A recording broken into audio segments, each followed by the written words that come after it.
Hello and welcome to all of you PSC Adda. मैं आप सभी का स्वागत करता हूं। आज हमारी बारी थी अगले प्रश्न की और प्रश्न था हमारा कि कर्नाटक के पठार में मिलने वाली खनिज संपदा का वर्णन कीजिए। हम बात कर रहे हैं यहाँ पर 2014 6 मार्कर की और ये है हमारा 8वां प्रश्न। यहाँ पर 10 नंबर इसलिए है कि एग्जाम में ये 10वां प्रश्न है और मैंने आपको पिछले वीडियो में बताया था कि प्रश्न है वहाँ पर 15 और हमें टोटल करने रहेंगे 10। तो प्रश्न काफी अच्छा है और इससे जस्ट पहले शायद एक प्रश्न पहले ही था कि दंडकारण्य पठार में खनिज संपदा का वर्णन कीजिए। तो दोनों लगभग सेम सेम है, दोनों में कोई डिफरेंस नहीं है। और अगर पिछले वाला आपको उत्तर समझ में आ गया होगा तो मेरी गारंटी है कि ये उत्तर आप फिर सटीक लिखने वाले हैं। तो यही वाली बात है कि कर्नाटक का पठार कहाँ पर है, उस इलाके में कौन कौन सी खदानें आती हैं और वहां पर खास खास कौन से राज्य आ रहे हैं, उन राज्यों में क्या क्या खनिज उत्पादन होता है वही आपको बताना है, ज्यादा कुछ करने की जरूरत है नहीं। तो शुरुआत में मैं आपको बताऊंगा 100 में कैसे लिखना है, देन वीडियो के एंड में बताएंगे 50 में कैसे लिखेंगे, शब्दों की बात कर रहे हैं। तो कर्नाटक पठार जो है इस मैप के थ्रू आपको समझ में आ गया होगा और मैप इतना ही बनाइए, ज्यादा जरूरत है नहीं। ये रहा आपका पूरा कर्नाटक का पठार और इसमें जो खनिज संपदा है वो है लोहा यस्क, क्रोमाइट, मैग्नीज, सोना, चांदी और चूना पत्थर। और सोना का एकमात्र क्षेत्र है पूरे भारत में। अब यहाँ पर जो खास खास इलाके हैं या कुछ खदानें हुई उनकी हमें धीरे धीरे चर्चा करनी रहेगी। शुरुआत में भूमिका कि कर्नाटक का पठार धात्विक खनिजों की दृष्टि से एक संपन्न क्षेत्र है जहाँ लोह अयस्क सर्वाधिक भंडारित हैं एवं क्रोमाइट और सोने के उत्पादन में प्रथम क्षेत्र है। तो यहाँ पर ये इम्पोर्टेंट बात है कि क्रोमाइट और सोने के उत्पादन में प्रथम क्षेत्र रखता है, चाहे कर्नाटक हो या कर्नाटक का पठार हो, क्योंकि कर्नाटक का पठार मोस्टली कर्नाटक में ही फैला है। कुछ हिस्से इसके थोड़े तमिलनाडु और केरल में चले जाते हैं।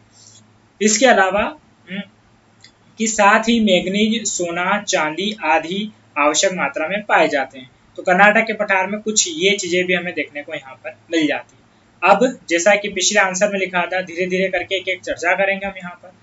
लोह अयस्क, तो लोह अयस्क जो है सर्वाधिक भंडार क्षेत्र कर्नाटक के बेल्लारी, चित्रदुर्ग, चिकमंगलूर और तुमकुर पेटी में, मतलब ये वहाँ के प्रमुख जिले हैं और उन जिलों में मोस्टली धीरे करके ये अगर बैक टू बैक एक पट्टी है, मतलब एक क्षेत्र है, उन क्षेत्रों में ये फैले हुए हैं। तो लोह अयस्क की काफी लंबी बड़ी पट्टी है कर्नाटक के पठार में। या अगर इस उत्तर को आप कर्नाटक के संदर्भ में भी लिख लेंगे तो कोई दिक्कत होगी नहीं हमें, क्योंकि जो कर्नाटक का पठार है वो मोस्टली कर्नाटक में ही फैला हुआ है। तो इसलिए अगर आप कर्नाटक के थ्रू भी उत्तर लिखेंगे तो भी गलत नहीं होगा। उसके बाद अगला जो खनिज संसाधन वो है मैग्नीज। और मैग्नीज जो है वो कहाँ पर फैला हुआ, तो बेल्लारी, चित्रदुर्ग, शिमोगा, तुमकुर जिलों में। तो ये इलाके हैं और ये जिले जो है आपको याद रखने पड़ेंगे। अगर ये भी प्रश्न आपके एग्जाम में बनता है कि भारत के खनिज संसाधनों पर लेख लिखिए, तो फिर आपको ऐसी चीजें लिखनी रहेगी। उसके बाद में क्रोमाइट की बात करें तो क्रोमाइट सर्वाधिक यही होता है, तो सिर्फ कहाँ होता है, चिकमंगलूर जिले में होता है। तो क्रोमाइट सर्वाधिक प्रथम स्थान रखता है, तो कहाँ पर, सिर्फ चिकमंगलूर। उसके बाद सोने की बात आती है तो मोस्ट इंपोर्टेंट चीज हो जाती है, क्योंकि कर्नाटक की कोलार और हट्टीजीव खाने हैं उसमें 98% सोना प्राप्त होता है। हालांकि 98% मतलब ऐसा नहीं कि बहुत सारा सोना है, मतलब अगर पूरे भारत में 100 किलो सोना अगर बन जाता है साल भर में, ठीक है, तो लगभग 98 किलो कहाँ पर है, वो आपके यहीं पर है। अगर आपने KGF मूवी देखी होगी तो उसका पूरा नाम भी कोलार गोल्ड फील्ड है, जो इसी की बात करता है, कर्नाटक के कोलार क्षेत्र की। उसके बाद में चांदी एवं तांबा क्षेत्र भी हैं, तो इनकी भी यहाँ पर चर्चा करना आवश्यक हो जाएगा। तो चांदी एवं जो तांबा क्षेत्र हैं वो कौन कौन से क्षेत्र है वो भी हम यहाँ पर देख लेते हैं एक एक करके। तो चांदी एवं तांबा में भारत के दक्षिण क्षेत्र में प्रमुख रूप से कर्नाटक, चित्रदुर्ग, हासन, कोलार क्षेत्र में प्राप्त होता है। तो अधिकांश भारत में कर्नाटक के अलावा जो आपका आंध्र प्रदेश है, तमिलनाडु है, वहां पर भी ये प्राप्त होता है। लेकिन अगर कर्नाटक के सेंस में बात करेंगे तो चित्रदुर्ग, हासन, कोलार यही मोस्टली जिले यहाँ पर हैं। और फिर वीडियो के अंत में हम चलते हैं तो अधात्विक खनिज में प्रमुख रूप से चूना पत्थर इस पठार से प्राप्त होता है। तो ये अधात्विक खनिज भी आ गया है, चूना मोस्ट इंपोर्टेंट है, तो ये लास्ट में हम यहाँ पर लिख देंगे।